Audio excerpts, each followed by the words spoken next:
नमस्कार, मैं हूं जयप्रकाश। आज हम मौजूद हैं उत्तर प्रदेश के जिला सिद्धार्थनगर जिला कलेक्ट्रेट के अंदर। यहाँ पे जो है मंडल यात्रा का एक वैन खड़ी हुई है। यहाँ पे काफ़ी लोग मौजूद थे, तो अभी हम उनसे बातचीत करते हैं ये किस चीज़ का मंडल यात्रा है। तो बने रहे हमारे साथ, अभी जो है हम लोगों से बयान लेते हैं ये किस चीज़ का मंडल यात्रा है। नमस्कार। मेरा नाम अनुज सिंह विद्रोही है और मैं मंडल आर्मी का संस्थापक हूँ। आपके इस रथ यात्रा को निकालने का आपका उद्देश्य क्या है? देखिए, लंबे समय से हमारी मांग रही है, बहुजन समाज की मांग रही है, जो वंचित समाज है इस देश का, कि उसको उसका हक मिले। और ये जो हमारी मांग है, जातिवार जनगणना की मांग, ये नई मांग नहीं है, आज़ादी से पहले भी होती रही है। लेकिन जब सत्ता का ट्रांसफ़र हुआ तो हुक्मरानों ने हमें दरकिनार कर दिया, ताकि वो हक वंचित जो समाज है उसकी हकमारी को जारी रख सकें। तो इसलिए हमारी मांग ये है कि देश में, देश स्तर पर केंद्र सरकार पहले तो जाति जनगणना करवाए पूरे देश के अंदर।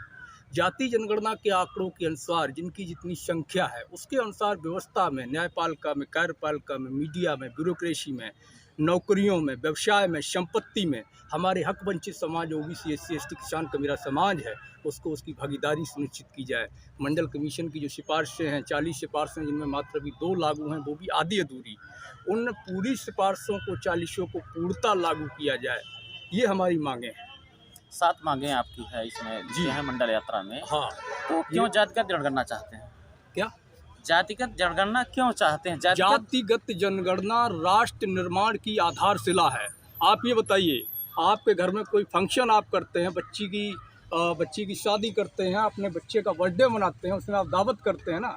मेहमानों को बुलाने से पहले आप काउंटिंग करते हैं, कितने लोग बुलाने हैं, 10 लोग, 50 लोग, 100 लोग, उसके अनुसार आप व्यवस्था करते हैं।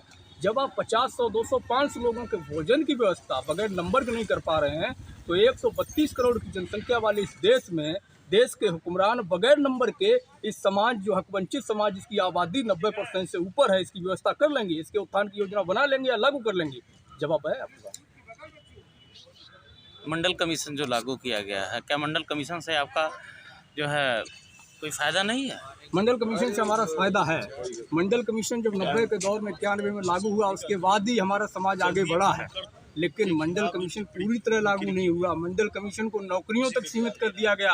मंडल कमीशन ने लैंड रिफॉर्म की बात की है, मंडल कमीशन ने एजुकेशन रिफॉर्म की बात की है, मंडल कमीशन ने फाइनेंशियल रिफॉर्म की बात की है, वित्तीय आयोग के गठन की बात की है, ओबीसी मंत्रालय की बात की है, शिक्षा में सुधार की बात की है।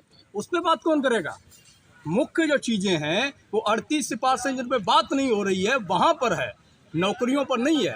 मंडल कमीशन ने कभी भी नौकरियों पर जोर नहीं दिया। जिन लोगों ने मंडल कमीशन को पढ़ा है वो जानते हैं, मंडल कमीशन का नौकरियों में व्यवस्था देने के पीछे का तर्क बड़ा स्पष्ट है कि नौकरियों से किसी भी समाज का भला नहीं हो सकता, क्योंकि 1% नौकरियां हैं। अगर आपके घर में नौकरी किसी को मिलेगी तो सिर्फ आपके परिवार का उत्थान होगा, आर्थिक स्थिति सुधरेगी। लेकिन आपको नौकरी मिली है, ये देख करके आपके समाज, आपके गांव, आपके क्षेत्र के जो नौजवान हैं वो भी कंपटीशन करने की कोशिश करेंगे, ये प्रयास करेंगे कि हम भी वहां पहुंचें। सिर्फ मनोबल बढ़ाने के लिए नौकरियों में भागीदारी की बात हुई है। असल लड़ाई तो जमीनों की है, असल लड़ाई तो व्यवस्था में भागीदारी की, सत्ता में भागीदारी की, न्यायपालिका में भागीदारी की है। आप बताइएगा, थानों में हमारे कितने एसएचओ हैं? आप गिनती कर लीजिए, आप पत्रकार हैं। सिपाही हमारे हो सकते हैं, लेकिन एसएचओ हमारे नहीं है। सिपाही के क्या काम है? किला चपरासी हमारा हो सकता है, लेकिन बाबू हमारा नहीं है। क्या चपरासी नीतियां बनाता है? चपरासी का काम आदेश को फॉलो करना होता है, आदेश देना नहीं होता है। जो power making, decision making, policy making सीटें हैं, पॉइंट्स हैं, सेंटर हैं, वहाँ पर हमारे लोग कितने हैं? हमें वहाँ पर अपना हक चाहिए। सत्ता के अंदर सचिवालय में हमारे कितने ओबीसी के सचिव हैं? 3, 90 में। कितने होने चाहिए? 50 कम से कम। और ओबीसी, एससी, एसटी तीनों के मिला दें तो कम से कम हमारे वहाँ पर जो है 85 से 87 सचिव हमारे होने चाहिए, लेकिन नहीं है। तो कौन हमारा ख्याल करेगा? कौन हमारे लिए पॉलिसी बनाएगा? वो लोग पॉलिसी बनाएंगे जो धनिया मिर्ची बेचते रहे और फैक्ट्री चलाते रहे, उसकी और उसके बेटे को जाकर के सचिव बना दिया आपने, जिसको पता ही नहीं कि आलू उगता कहाँ है। किसानों की समस्या कौन सुनेगा? आप बताइए, सचिव कौन होना चाहिए हमारे और आपके बीच का? क्योंकि सचिव ही तो सरकार चलाती है। जिस तरह से बिहार में जातीय जनगणना हुई, वहाँ लगभग बैकवर्ड जाति 63% है। अगर देश में जनगणना हो तो भी शायद 60 से 65 के बीच में आएंगे। ये बात इनकी नौकरियों करें, लोकतंत्र का जो चारों पिलर है उसमें कार्यपालिका हो, न्यायपालिका हो, इसमें कहीं पर भी नहीं है। यहाँ तक कि सुप्रीम कोर्ट में तो एक भी ओबीसी सीट नहीं है।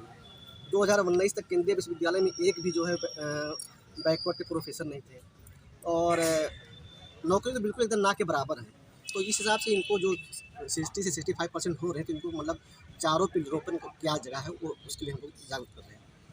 अच्छा, आपने कहा कि ये चीज़ें हैं, जैसे आपने कहा कि जाति का हटना होना चाहिए। मुलायम सिंह जी की सरकार थी, उनके सरकार में ही आरक्षण बिल फाड़ा गया था, तो आज जाति जनगणना की बात क्यों करते हैं? प्रमोशन में आरक्षण फाड़ा गया था, तो आखिर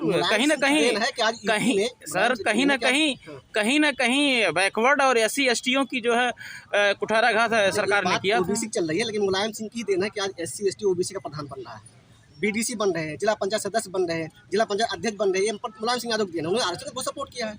आरक्षण तत्काल पहले 1995 मंडल कमीशन लगा, सबसे पहले वही लागू किए, बिहार में लागू होते हैं। उनकी देन है कि आज बैकवर्ड कुछ बोल लेता है, उनकी देन समाज के सामने कुछ बोल रहा हो, ये मुलायम सिंह यादव की देन है। जैसे अन्य पार्टियां हैं कि जो है जाति को साथ करके जो है चुनाव लड़ रही है, वैसे कहीं ये मंडल यात्रा जो निकल रहा है आपका मुलायम की ब्रिगेड के लोग करके कहीं ये जातीय समीकरण साधने को तो लेकर के नहीं है। 60% बैकवर्ड जाती है, तो इसमें बहुजन तो ही हो गए ना सर। तो अब हम 60% को लेकर चल रहे हैं, तो इसमें जाति बात कहाँ होती है? इसमें समस्त लोग हैं, 6000 समथिंग जाति है, तो जाति बात कहाँ लगी?